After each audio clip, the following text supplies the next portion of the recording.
Hello and welcome to the Unpublished Writers Club, the podcast for aspiring authors, writing enthusiasts, or any creative out there.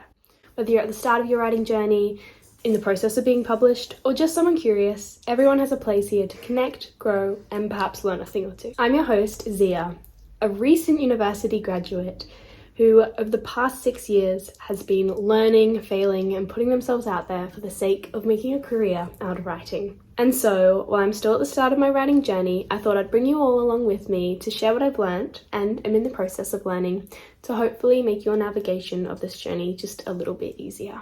This episode, I'm going to get into how I work on my second drafts, because through all my years of writing and researching, I found a lot of content and help for writing the very first draft, and for doing the final edits of a novel or a story, but there's not so much in between. And when you've just come out of the weeds of writing your very first draft and completing it, and you've seen the mountain that you've climbed, and then you realize the mountain you still have to climb next, a little bit of guidance is very helpful. And I scoured the internet for so long trying to find advice for second drafts, and it was so tricky. So hopefully this provides you a little bit of guidance. Before we get into this episode, I did want to acknowledge the traditional custodians of the land here in Australia and their connections to the land, sea, and community. As the original and enduring storytellers, I want to extend my respect to elders past, present, and emerging, and extend that respect to any Aboriginal and Torres Strait Islanders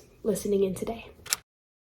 First of all, a little writing update, and it actually correlates really well with this episode because I have officially started on my second draft of my current work in progress. I'm so happy about this. I've been really wanting to get into it, but for the first time in my career, I am working full-time as well as trying to work on these drafts and things, and so I've been really finding the balance and just prioritization of getting your own personal work done as well as, trying to survive and work full time, pretty tricky.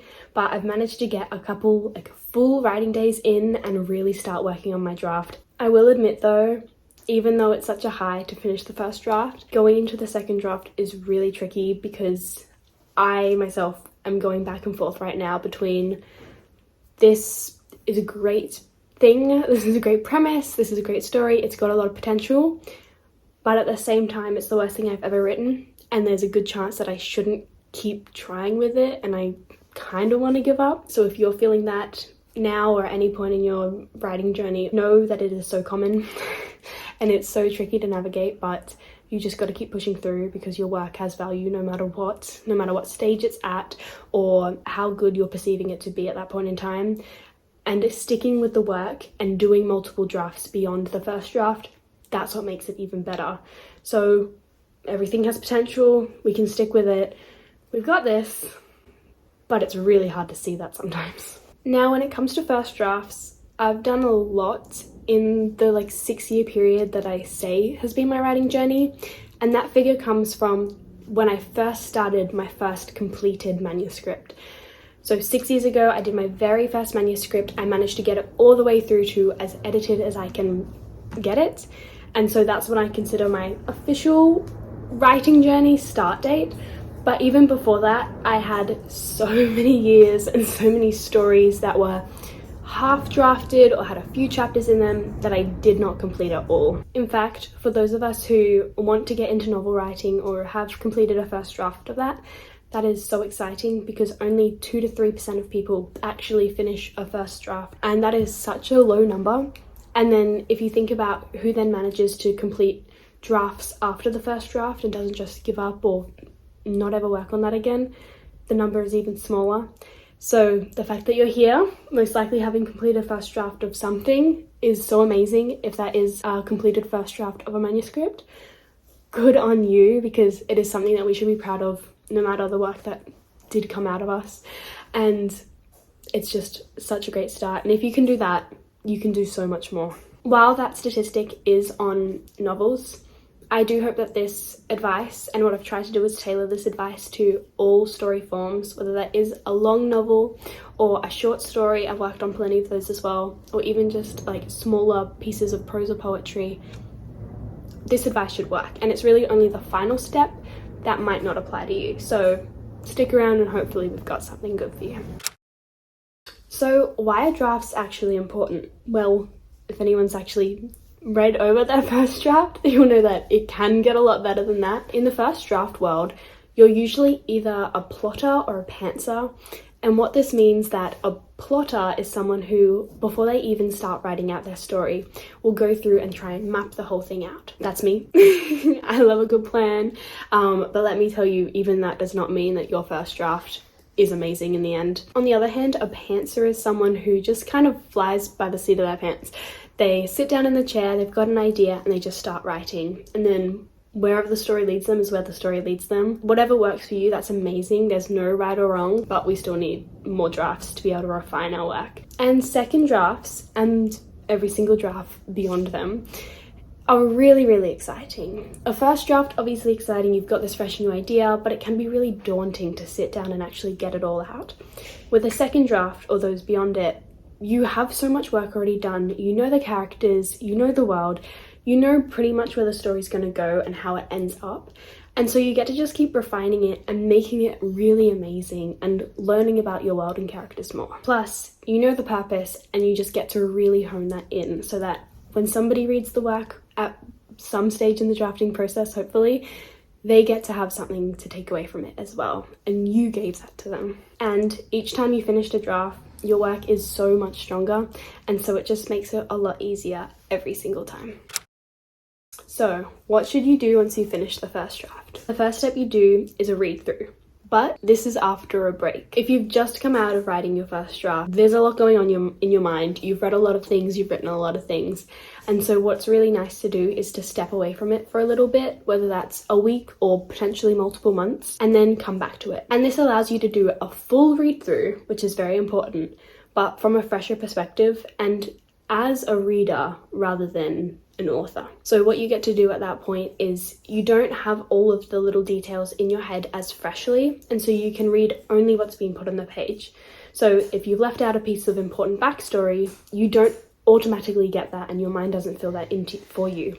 You actually see that there's a gap and that you can better note it. The second step to do is to take notes. This is such an important thing, and potentially you already have notes compiled from before you actually started doing your read through. I know when I'm doing the first draft, I might remember something that I should have put in before, and so I'll write that down somewhere and just keep moving on so I don't slow my pace.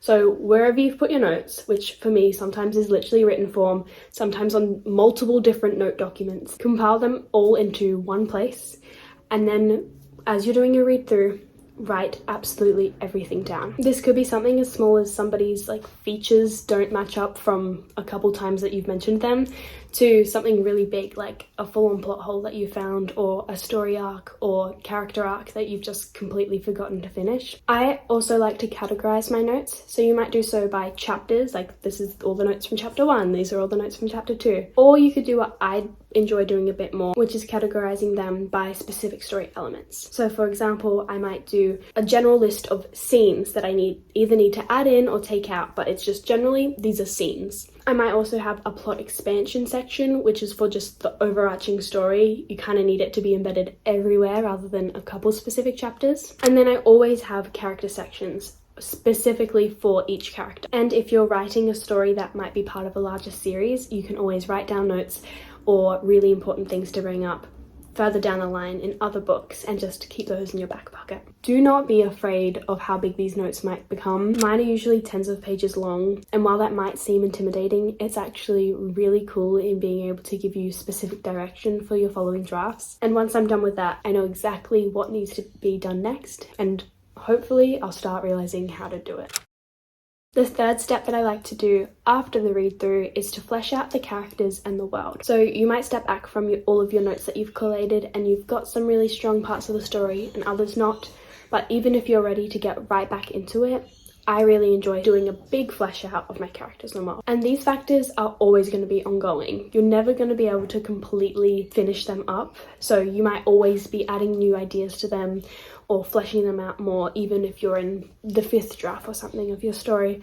But now is the perfect time to start that properly. I also really like this because then once you actually know a lot about, for example, your settings, it makes it a lot easier for you. So whilst it's kind of cool to be able to think about having absolutely anything open to you to be able to help solve a problem or create a plot point for.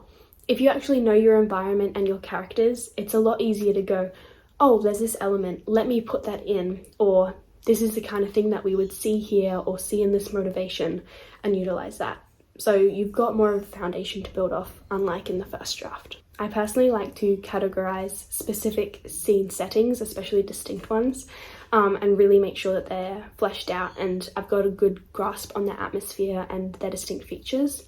So for example, it might be the difference between school and home, or the literal differences between one kingdom and another kingdom. So what I do in this situation is I write down notes for them, I add in all their distinguishing features, I add in like what their weather would be like, and I also utilize Pinterest to create an accompanying mood board so I can know specifically like the different vibes and potential colours or feelings this place would invoke. And with the character backstories, I like charting the important people in their lives up until the story's point. Big life events as well, and especially if they've moved geographically in some way, whether fully moving homes or doing some travel. And hopefully having these fleshed out will really help answer all of the notes that you wrote down to be able to fix later.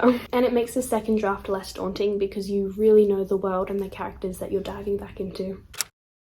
This final piece of advice is more novel-centric, but it's also the largest piece of advice that I have. One of the biggest problems that people face with their first draft is that it is kind of just a brain dump.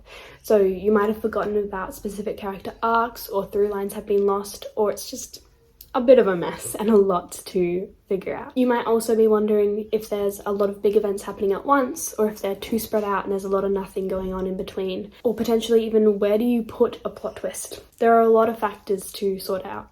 While we all want our stories to be unique, and they still very much can be, utilizing a beat sheet and potentially a story structure can be so beneficial in making sure that it is really strong in its plot and also just very pacey. So a beat sheet is a general play-by-play of a story. You might dot point it out or use physical cards on the ground, which I do both of because I like having multiple copies. And this overview allows you to see the general crux of the story, and it also allows you to shift plot points around should they be better off in different areas. So pretty much everyone should have a beat sheet. It's so helpful for that general overview which you need after the chaos of your first draft. And if you then did want to go and commit to the next step, you could utilize one of the 7 story structures. I spent a lot of time in my degree looking at these 7 different structures, and a lot of them are really determined by genre, or some people consider them to be differing levels of challenging.